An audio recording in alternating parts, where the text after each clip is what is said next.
Bismillahirrahmanirrahim. Assalamualaikum warahmatullahi wabarakatuh. Sekarang kita akan belajar tentang gelombang bunyi di fisika kelas 11. Kita langsung saja. Gelombang bunyi.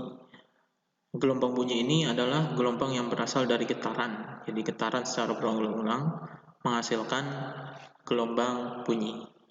Di sini dijelaskan bahwa frekuensi bunyi. Nah, frekuensi bunyi ini ada beberapa macam. Jadi kita ingatkan kembali, sebenarnya ini sudah dipelajari di kelas 8 sewaktu SMP ya. Jadi frekuensi yang kurang dari 20 Hz ini adalah frekuensi infrasonik. Jadi hanya binatang tertentu saja yang bisa mendengar jenis frekuensi ini. Kemudian 20 Hz sampai dengan 20.000 Hz ini adalah frekuensi audiosonik. Frekuensi audiosonik ini dapat didengar oleh manusia. Nah, di frekuensi inilah kita sebagai manusia bisa mendengar bunyi itu. Kemudian satu lagi, lebih dari 20.000 Hz atau 20 kHz itu adalah frekuensi ultrasonik. Nah, ini juga hanya ada beberapa jenis hewan tertentu yang bisa mendengar frekuensi di sini. Jadi manusia hanya bisa mendengar frekuensi di antara 20 Hz sampai 20.000 Hz. Dinamakan audiosonik. Kemudian untuk menghitung cepat rampat bunyi adalah V. V ini adalah nama kecepatan bunyi sama dengan S per T. Ini seperti gerak lurus beraturan. Jadi kecepatan bunyi itu tetap. Jadi sama dengan jarak, S-nya ini jarak, dan T-nya adalah waktu. Jadi gelombang bunyi ini adalah yang merambat dalam jarak tertentu dalam waktu tertentu. Jadi S per T. Kemudian kalau gelombang bunyi itu memantul, jadi cepat rambatnya V sama dengan 2S per T. Jadi jaraknya dikalikan 2 aja, karena ada pemantulan. Jadi pemantulannya menempuh jarak 2 kalinya per T. Kemudian efek Doppler. Efek Doppler ini adalah efek perubahan frekuensi bunyi yang terdengar akibat adanya kecepatan relatif antara sumber bunyi dengan pendengar. Jadi perubahan frekuensi bunyi akibat kecepatan antara sumber bunyi dan pendengar. Jadi ada perubahan frekuensi di sini karena pergerakan ya. Jadi kecepatan sumber bunyi dan pendengar ini bergerak saling mendekati ataukah saling menjauhi. Dirumuskan seperti ini. Jadi Fp ini frekuensi pendengar, Fs ini adalah frekuensi sumber bunyi, dan V ini kecepatan bunyi di udara. Plus minus ini tergantung nanti apakah dia mendekati atau menjauhi. Jadi kecepatannya ini kecepatan pendengar, Vp ini kecepatan pendengar, kemudian plus minus ini juga tergantung dari mendekati atau menjauhi pendengarnya nanti. Jadi ini Vs ini adalah kecepatan sumbernya. Jadi ada kecepatan pendengar dan ada kecepatan sumber. Nanti ini tergantung plus minusnya, tergantung apakah dia mendekati atau menjauhi. Jadi nanti rumusnya Fs-nya pindah ke sini, dikalikan, jadi frekuensi pendengar sama dengan V plus minus Vp per V plus minus Vs kali Fs. Jadi ini. Jadi sebenarnya rumusnya dari sini, kemudian diubah jadi seperti ini. Nah, ketentuan penandaannya seperti ini. S ini sumber bunyi, dan P ini adalah pendengar atau pengamat. Nah, kalau misalnya sumber bunyi ini bergerak mendekati pendengar, kecepatannya itu minus, jadi minus. Jadi kalau sumber bunyi ini mendekati sumber ini mendekati pengamat atau pendengar, itu frekuensinya minus. Frekuensinya kecepatannya minus, kecepatan pergerakannya. Dan kembali, kalau misalnya pendengar mendekati sumber bunyi, itu kecepatannya jadi positif. Sebaliknya, kalau sumber bunyi ini menjauhi pendengar, jadi kecepatannya positif. Nah, dan kalau pendengar menjauhi sumber bunyi, itu kecepatannya negatif. Jadi nanti negatif dan positifnya itu tergantung dari sini. Aturan dari mendekati atau menjauhi nanti dijadikan di sini. Kalau misalnya pendengar mendekati sumber berarti positif. Nah, di sini jadinya positif. Jadi V plus Vp. Nah, sebaliknya kalau misalnya sumber mendekati pendengar berarti minus. Nah, di sini berarti dikurangi V dikurangi Vs. Nah, seperti itu ketentuan penandaan ini berpengaruh terhadap rumus dari efek Doppler ini. Kemudian pelayangan bunyi. Pelayangan bunyi adalah peristiwa terjadinya penguatan dan pelemahan bunyi. Jadi penguatan pelemahan bunyi secara bergantian akibat perpaduan dua gelombang bunyi yang berbeda. Jadi frekuensi pelayangan sama dengan ini tanda mutlak, jadi tidak ada yang minus. Jadi F1 dikurangi F2. Kalau hasilnya minus jadi positif gitu ya.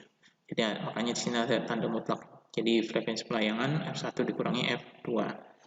Kemudian di sini ada cepat lambat gelombang pada senar dan dawai. Nah, kita akan mempelajari tentang senar dan dawai pada alat musik contohnya ya. Jadi di sini ada cepat lambatnya, misalnya sini V sama dengan akar dari F per mu. F per mu ini F-nya adalah gaya.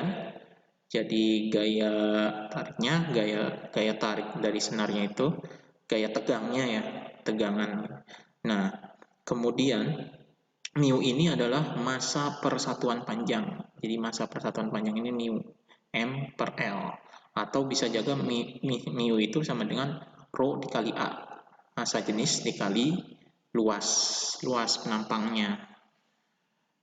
Nah, di sini kemudian jadilah rumusnya seperti ini. Kalau misalnya M per L ini dimasukkan ke sini, maka jadi rumusnya seperti ini. V sama dengan akar dari F kali L per M. L-nya adalah panjang senar, M-nya adalah massa, F-nya adalah gaya. Gelombang senar atau dawai. Jadi kita akan mempelajari tentang gelombang senar atau dawai. Di sini misalnya pada senar atau dawai ini panjangnya tertentu. Jadi panjangnya sekian. Nah, nada dasar, untuk nada dasar misalnya N sama dengan 0. Nada dasar ini L sama dengan ini adalah gelombang, misalnya gelombang transversal, ini panjang gelombangnya adalah setengah, jadi setengah lambda. Nah, makanya di sini L sama dengan setengah lambda. Jadi lambdanya adalah duanya pindah ke sini jadi 2L. Jadi lambdanya sama dengan 2L. Maka frekuensinya, frekuensi nada dasar ini adalah V per 2L. Jadi V per 2L. Ini dari rumus cepat lambat yang rumusnya adalah V sama dengan F dikali lambda. Lambdanya 2L. Nah, maka di sini jadi frekuensi dasar sama dengan V per 2L untuk nada dawai atau senar. Kemudian nada atas ke satu, nada atas pertama yang ke satu, itu bentuknya seperti ini. Jadi ini satu lambda atau satu gelombang. Jadi L sama dengan satu lambda, lambda sama dengan, jadi F sama dengan frekuensi V per L. V per L. Nah, untuk supaya menyambung ke nada dasar, kan ini ada nada dasar, nah ini dikali dua-duanya, jadi 2V per 2L. V per 2L ini adalah F0 atau nada dasar, makanya ini 2 kali nada dasarnya, jadi F1 itu 2 kali nada dasarnya. Kemudian nada atas kedua di sini dilihat gelombangnya ada berapa nih? Gelombangnya ada 1,5 gelombang, jadi bertambah setengah gelombang di sini ya. Jadi yang tadinya setengah tambah setengah lagi, jadinya 1 lambda, kemudian ini ditambah setengah gelombang lagi, jadi 1,5. Jadi 1,5 ini adalah 3 per 2 lambda. Jadi L-nya 3 per 2 lambda, lambdanya sama dengan 2 per 3. Jadi F sama dengan F2 atau nada atas kedua sama dengan 3V per 2L. 3V per 2L sama dengan 3 kalinya nada dasarnya. Jadi nada atas, jadi berurutan, nada atas ke 1 2F, nada atas kedua adalah 3F1, nada atas ketiga adalah 4F0 gitu dan seterusnya. Jadi berurutan jadi 2, 3, 4 dan seterusnya.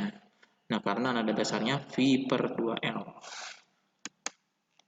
Nah, kemudian jenis alat musik tertentu adalah misalnya dalam pipa organa. Jadi pipa organa ini ada di dalam alat musik, misalnya seruling, dan ada alat musik yang lainnya juga. Jadi misalnya gelombang bunyi pada pipa organa. Nah, pipa organa terbuka itu seperti ini. Jadi dua-duanya terbuka. Dua-duanya terbuka. Nah, di sini panjang gelombangnya adalah setengah. Panjang gelombangnya setengah lambda. Makanya di sini L-nya sama dengan setengah lambda, jadi lambdanya 2L.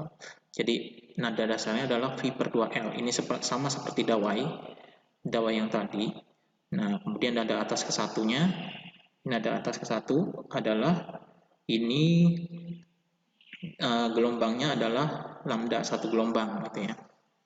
Satu gelombang kalau diurutkan di sini, nah ini namanya satu gelombang, jadi satu lambda di sini. Satu lambda sama dengan V sama dengan V per L, jadi 2V untuk menyambung ke, jadi makanya dikali 2 supaya bisa sama dengan F0 atau nada dasarnya. Maka di sini 2 kali nada dasarnya. Jadi F1-nya adalah nada atas pertamanya adalah 2 kalinya F0 atau nada dasar. Kemudian nada atas kedua tinggal ditambahin setengahnya lagi. Jadi 1,5. 1,5, jadi 1,5 lambda 3 atau 3/2 lambda sama dengan 2 per 3L. Jadi F2 nya sama dengan 3V per 2L sama dengan 3F0. Jadi berurutan seperti dawai tadi. Kalau nada atas ke 1 2, nada atas kedua 3, nada atas ketiga adalah 4, gitu, 4F0 ya, dan seterusnya. Jadi berurutan 1 2 3. Nah, kemudian kalau pipa organa tertutup, ini pipa organa tertutup adalah pipa yang salah satunya terbuka, yang lainnya adalah tertutup. Ya, tertutup. Nah, ini panjangnya, panjang nada dasarnya adalah 1/4 lambda. Jadi di sini 1/4 lambda, kalau nada pipa organa tertutup itu 1/4 lambda, tapi kalau terbuka tadi setengah lambda. Nah, untuk pipa organa tertutup, L sama dengan 1/4 lambda dari sini ya. Jadi lambda sama dengan 4L. Jadi nada dasarnya adalah V per 4L. V per 4L ya. Jadi nanti nada atas ke satunya ditambahkan setengah. Jadi 1/4 ditambah setengah adalah 3/4. Jadi L-nya sama dengan 3/4 lambda. Jadi selalu dijumlahkan setengah. 3/4 lambda, jadi lambdanya adalah 4 per 3L. Jadi di sini F1-nya adalah 3V per 4L. Jadi V per 4L ini adalah F0, jadi sininya 3F0 atau 3 kali nada dasarnya. Nada atas kedua itu dari nada atas ke 1 ditambahkan setengah. 3/4 tambah setengah jadinya 5/4. Jadi nada atas kedua ini ditambahkan dari nada atas ke 1 ditambahkan setengah jadi 5/4. Jadi 5/4 lambda ya. L-nya sama dengan 5/4 lambda, jadi lambdanya 4/5 L dibalik gitu. 4/5 L, jadi F2-nya di sini nada atas kedua 5V per 4L. Jadi ini 4L-nya, V per 4L-nya ini nada dasar, jadi 5F0. Jadi di sini bilangan ganjil, jadi F1-nya 3F0, F2-nya adalah 5F0, dan F3-nya 7F0, jadi selalu bilangan ganjil, jadi 3, 5, 7, 9, dan seterusnya. Kalau organa tertutup, itu mengikuti bilangan ganjilnya. Ya. Kalau F0 kan F0-nya V per 4L, jadi F1-nya 3F0, F2-nya 5F0, F3-nya 7F0, dan seterusnya. Bilangan ganjil. Kemudian intensitas gelombang bunyi. Intensitas gelombang bunyi adalah ini I ya, dilambangkan dengan I sama dengan daya, P-nya ini daya per luasnya, daya perluasan gitu ya. Daya perluas satuannya. Jadi luas di sini luas lingkaran, karena kalau bunyi memancarkan, kalau gelombang bunyi itu dipancarkan membentuk lingkaran. Jadi di sini daya per luas lingkarannya. Luas bola, bukan lingkaran, luas bolanya. Jadi daya itu P per A, luas bolanya. Jadi I berbanding terbalik dengan R-nya. Di sini P sama dengan 4R kuadrat, jadi luas permukaan bola. P-nya daya 4 pi kali R kuadrat. I-nya berbanding terbalik dengan jari-jarinya. Jadi kalau I-nya besar, jari-jarinya kecil. Jadi kalau I-nya besar, bolanya adalah kecil. Kalau I-nya kecil berarti R-nya itu adalah besar, jauh gitu ya, jaraknya jauh. Jadi I1 per I2 sama dengan R2 per R1 kuadrat.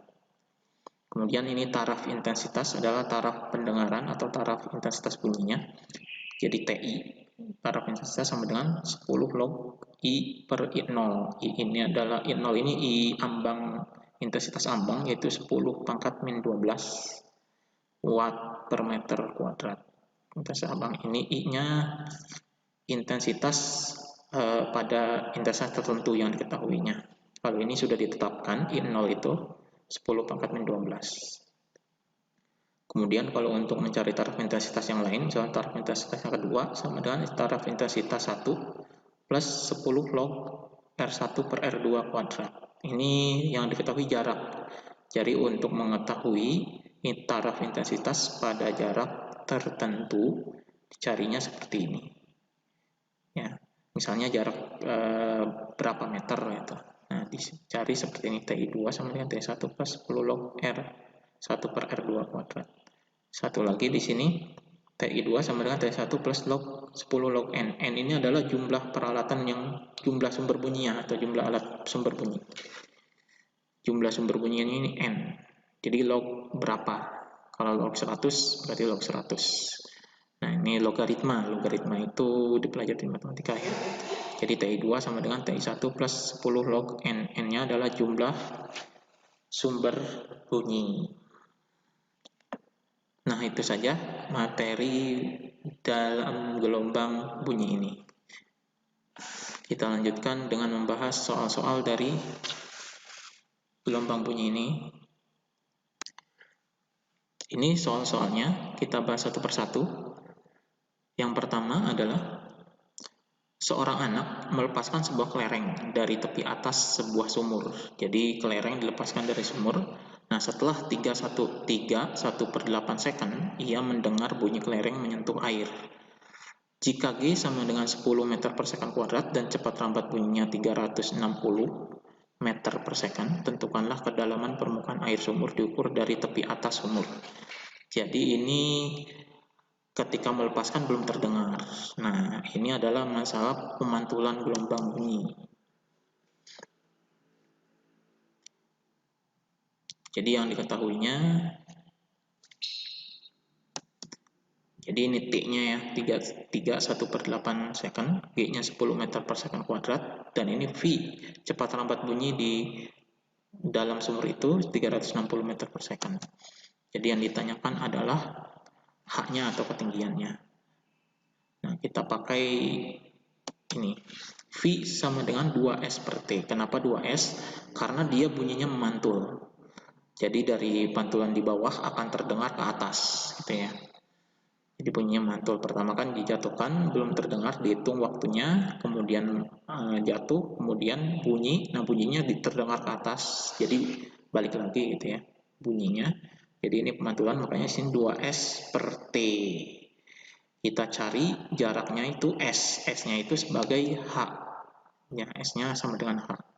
Jadi masukkan angkanya, V-nya 360, S-nya adalah kita cari ya S-nya, T-nya 3/1/8. Maka 3/1/8 ini dipindah gitu ya. Jadi 2S sama dengan 360, 3/1/8 dikali. Nah, sama dengan 3/1/8 ini 25/8. Jadi 360 dikali 25/8. Nah, jadi 2S sama dengan 1125. Jadi S-nya 1125 dibagi 2. Jadi sama dengan 562,5 meter.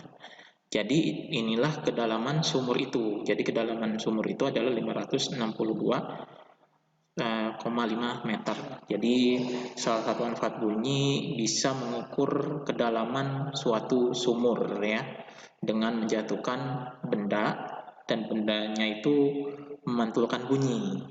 Nah, itu salah satunya ya. Jadi ini makanya di sini rumusnya adalah pemantulan bunyi.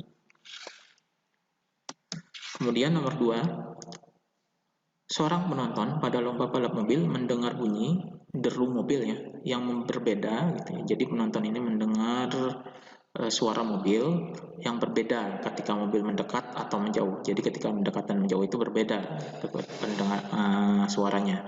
Nah, rata-rata mobil balap itu mengeluarkan bunyi 800 Hz. Jadi mobil balap ini sebagai frekuensi sumbernya 800 Hz. Nah, jika kecepatan bunyi di udara, ini V-nya, cepat rambat bunyi di udara 340 meter per second, dan kecepatan mobil 20 meter per second. Ini kecepatan mobilnya 20 meter per second. Maka berapakah frekuensi yang didengar saat mobil mendekat? Nah, ini mobil itu sebagai sumber bunyi itu mendekat. Nah, kalau misalnya sumber bunyi mendekat di pendengar itu, nah di sini ada plus dan minusnya. Jadi kalau misalnya mendekat adalah minus ya. Nah, kita ketahui jadi frekuensi sumbernya 800, mobilnya yang kecepatan udara 300. Nah, ini kecepatan, jadi ini kecepatan rambat di udara, kecepatan bunyi di udara 340 meter per second. Jadi ini kecepatan sumber bunyi minus karena mendekati pengamat atau mendekati pendengar, jadi minus. Yang ditanyakan adalah frekuensi pendengarnya. Frekuensi pendengar itu berapa? Jadi bunyi yang didengar itu berapa? Jadi masukkan ke rumus Vp sama dengan V plus minus Vp per V plus minus Vs dikali Vs. Vp-nya 0 karena diam. Jadi kecepatan pendengarnya adalah 0 karena dia diam di bangku penonton gitu ya. Diam. Jadi masukkan angkanya. Karena Vp-nya 0 jadi 340. Ini 340 minus 20 karena minus 20 ini mendekati. Jadi Vs-nya adalah minus dikali 800. Jadi 340 per 220 dikali 800 sama dengan, nah jadi frekuensi yang didengar oleh penonton atau pendengarnya adalah 850 Hz. Itu ketika mobil mendekati pendengar. Nah, ini contoh dari efek Doppler. Jadi perhatikan apakah pendengarnya ini bergerak atau diam. Kalau diam berarti 0. Kalau misalnya mendekati sumbernya ya di minus. Kalau menjauhi berarti positif. Menjauhi pendengar ya, positif. Nah, itu aturan dari efek Doppler. Yang ketiga, seutas senar dengan panjang 3 meter terikat pada kedua ujungnya. Frekuensi resonansi nada atas pertama, jadi ini nada atas pertama itu F1 ialah 60 getaran per second. 60 getaran per second ini bisa dijadikan Hertz. Nah, itu frekuensi. Bila massa persatuan panjang, jadi ini M per L, massa persatuan panjang itu 0,01 gram per centimeter. Berapakah besar tegangan kawat? Yang ditanyakan besar gaya tegangan kawat ini F. Ya. Jadi di sini ada nada atas pertama.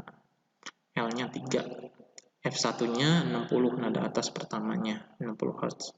M per L-nya 0,01 gram per centimeter. Jadi ini dirubah menjadi kilogram per meter.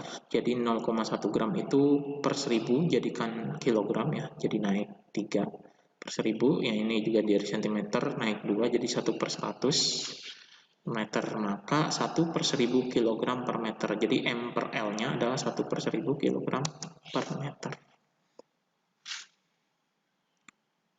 Ditanyakan adalah tegangannya. Nah, rumus tegangan atau gaya tegangan ini F-nya adalah V sama dengan V sama dengan F per L, mu. Jadi akar F per mu, F-nya yang dicari. Nah, mu-nya kita sudah dapat ya, mu-nya sudah ada sebenarnya, mu-nya itu M per L. Ini mu-nya M per L. Nah, kemudian V-nya belum ada. Nah, kita cari V-nya. V-nya itu dicari dari V1.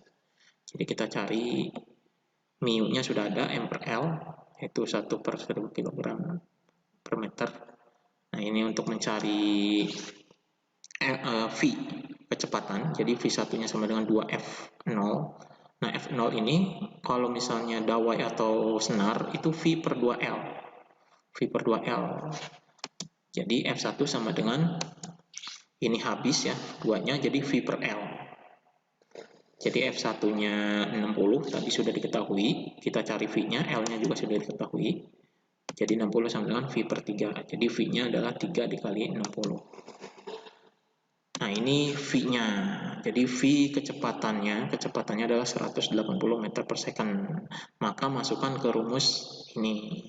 Kalau V-nya sudah diketahui, kita cari tegangannya adalah V sama dengan 180 sama dengan akar dari F per 1 per 1000. Nah, ini ada akar, nggak bisa diakarin, jadi akarnya pindah ke sini, jadi dikuadratkan, 1800 kuadrat F per 1 per 1000. Jadi 180 kuadrat ini 32.400. Ini 180 kuadrat. Nah, ini pindahkan ke sini, jadinya dikali ya. Jadi F sama dengan 180 kuadrat dikali 1 per 1000. Jadi dibagi 1000 sama dengan 32,4 Newton. Nah, inilah gaya tegangan kawat atau tegangan tali yang digetarkan dalam senar.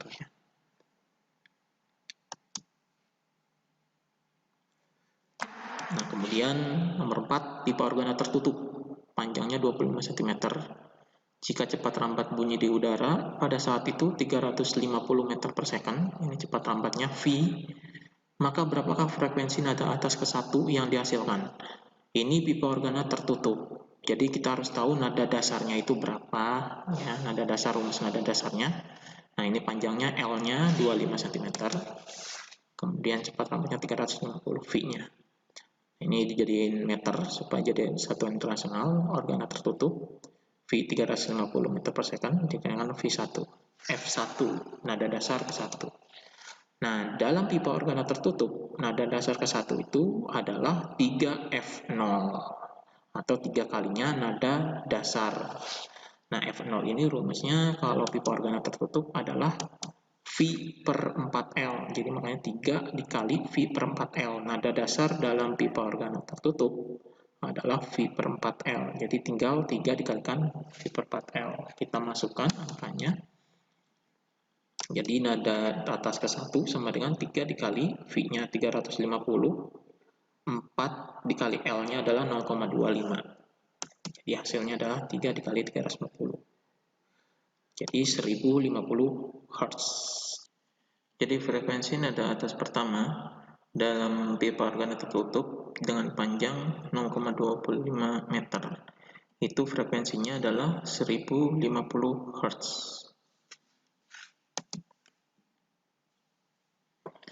Kemudian nomor 5, frekuensi nada atas pertama pipa organa terbuka itu sama dengan frekuensi nada atas kedua pipa organa tertutup.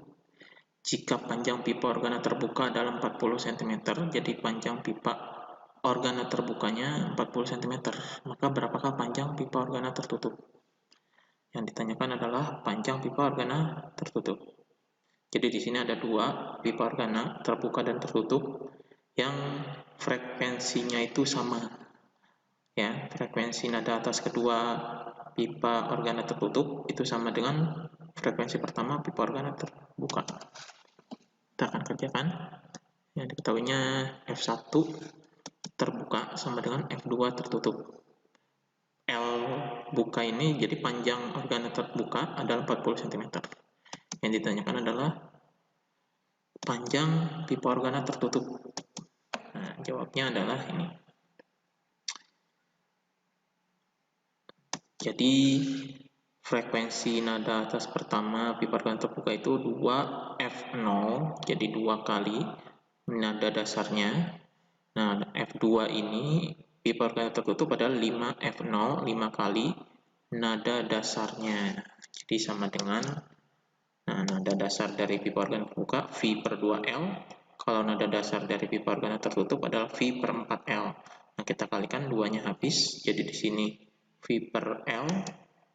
Nah, di sini jadi 5 per 4L. V-nya sama, kita coret saja V-nya ya. Jadi 1 per L sama dengan 5 per 4L. Nah, L terbukanya 40, kita masukkan 40 di sini. Ini 40 cm, jadi kita tidak rubah ini 40 cm, jadi tetap, maka nanti panjangnya dalam cm. Ya. Jadi 4L sama dengan 5 kali 40. Jadi sama L-nya pipa organa tertutupnya sama dengan 200. 5 kali 4 ini 40, ini 200. Jadi 200 bagi 4 sama dengan 50 cm. Jadi panjang pipa organa tertutupnya adalah 50 cm. Nah, ini adalah cara untuk mengerjakan kalau misalnya ada salah satu frekuensi yang sama antara pipa organa tertutup dengan pipa organa terbuka. Nomor 6, Sebuah sumber bunyi bergetar dengan daya 10 pi watt. Nah, ini dayanya 10 pi watt. Tentukan intensitas bunyi dan taraf intensitas bunyi pada jarak 10 cm dari sumber bunyi. Jaraknya 10 cm dari sumber bunyi. Jadi taraf intensitas dan taraf intensitas bunyi. Kita kerjakan. Jadi yang diketahuinya adalah dayanya P 10 pi watt, R-nya ini panjangnya atau jaraknya, jadi 10 cm. Kita jadikan satuan internasional 0,1 meter. Yang ditanyakan adalah intensitas dan taraf intensitas. Nah, jadi intensitas rumusnya adalah P per 4 pi R kuadrat. Karena P-nya sudah ada, R-nya juga sudah ada. Kita masukkan saja langsung untuk mencari intensitasnya. Jadi 10 pi per 4 pi kali 0,1 kuadrat. Sama dengan 10 per P-nya habis ya. Jadi 4 dikali 0,01 dikuadratkan jadi 0,01. Sama dengan 250 watt per meter kuadrat. Jadi intensitasnya adalah 250 watt per meter kuadrat. Kemudian taraf intensitas adalah 10 log I per I0. Nah, I0 ini adalah sudah ketetapannya. Jadi taraf ambang bunyi adalah, jadi intensitas ambang bunyi. Intensitas ambang bunyi ini 10 pangkat min 12 watt per meter kuadrat. Jadi kita masukkan 10 log 250 per 10 pangkat min 12. Jadi 10 log 25 berarti 10 pangkat 13. Jadi di sini 10 kali log 25 ditambah log 10 pangkat 3. Jadi ini log 25 kali 10 pangkat 13 ini menurut aturan log adalah log 25 ditambah log 10 pangkat 13. Jadi sama dengan 10. Nah, 25 ini 5 kuadrat. Log 10 pangkat 13 ini sama dengan 13. Jadi pangkatnya yang kita ambil 13. Jadi di sini, nah ini 2 pangkatnya turun ke sini, jadinya 10 kali 2 log 5 plus 13. Jadi dikali 10 jadinya 20 log 5 plus 130. Nah, ini hasil akhirnya. Jadi taraf intensitasnya itu 20 log 5 plus 130. Ini log 5-nya supaya menjadi angka, log 5-nya harus diubah dulu menjadi angka. Jadi log 5-nya sama dengan berapa? Ini pakai kalkulator bisa, jadinya nih 20 dikali sekian tambah 130. Maka hasilnya taraf intensitasnya adalah sekian. Gitu. Nah, ini perhitungan taraf intensitas dan intensitasnya. Ini taraf intensitasnya, ini intensitas bunyinya. Nomor 7, sebuah sumber bunyi mempunyai taraf intensitasnya 6 desibel atau dB. Bila 10 sumber bunyi yang sama berbunyi secara serentak, berapakah taraf intensitas yang dihasilkan? Jadi taraf intensitas sebuah sumber bunyi atau satu buah alatnya adalah 6. Nah, bila 10 buah, berapakah taraf intensitasnya? Jadi yang ditanyakan TI2-nya. Taraf intensitasnya 6. N-nya adalah jumlahnya 10. Yang ditanyakan taraf intensitas yang 10 ini. Kita masukkan aja langsung ke rumusnya. TI2 sama dengan TI1 plus 10 log N. Jadi 6 ditambah 10 log 10. Jadi log 10 ini 1. Nah, jadi 10 log 10 ini 1. Ya, pangkatnya yang diambil. Jadi pangkat 1 di sini. Jadi 1. Jadi 6 tambah 10. Jadinya 16 desibel. Jadi taraf intensitas 10 buah sumber bunyi adalah 16 desibel. Nah, kemudian ini nomor 8. Sebuah bom molotov meletus pada jarak 20 meter dari seorang anak. Ya. Jadi meletus 20 meter ya, dari seorang anak. Jika anak tersebut mendengar bunyi ledakan dengan taraf intensitas 120 desibel, tentukan besar taraf intensitas yang didengar seorang anak lain yang berada pada jarak 120 meter. Jadi anak pertama ini jaraknya itu 20 meter dari sumber ledakan. Ini sumbernya, sumber bunyi atau sumber ledakannya. Ini jaraknya 20 meter. Kemudian anak kedua jaraknya itu 180 meter dari anak pertama. Jadi ini nih 180 dari anak pertama. Maka kalau misalnya jarak anak kedua ini dari sumber bunyi adalah ditambahkan ya, nanti jarak yang keduanya 180 ditambah 20, jadi 200 meter. Di sini diketahuinya R1-nya 20 anak pertama itu. TI2-nya 120. Jadi R2-nya itu ditambahkan, karena dengan diketahuinya jarak dari anak pertama, bukan jarak dari sumber bunyi. Maka jarak dari sumber bunyinya adalah 120 ditambah 20, jadi 200 meter. Jadi yang ditanyakan TI2-nya, jawab. Jadi TI2 sama dengan TI1, taraf intensitas yang pertama, tambah 10 log R1 per R2 kuadrat. Ya, langsung dimasukkan. Jadi 120 plus 10 log 20 per 200, jadi 20. Akar 2 kuadrat. Nah, kuadratnya bisa dipindahkan ke sini jadi 20. Kuadratnya bisa ini 20, jadi 120 plus 20 log 20 per 200, ini 1 per 10. 1 per 10 sama dengan 10 pangkat min 1. Jadi min 1-nya dipindah ke sini, jadi minus 20 nanti. Nah, jadi 120, jadi log 10 pangkat min 1 ini adalah min 1. Jadi 120 dikurangi 20, jadinya adalah 100 desibel. Jadi taraf intensitas yang didengar anak kedua yang jaraknya adalah 200 meter dari sumber bunyinya itu adalah 100 desibel dibandingkan dengan anak pertama. Anak pertama ini mendengar sumber bunyi adalah 120. Oke, itu saja contoh soal dari bab gelombang bunyi ini. Assalamualaikum warahmatullahi wabarakatuh.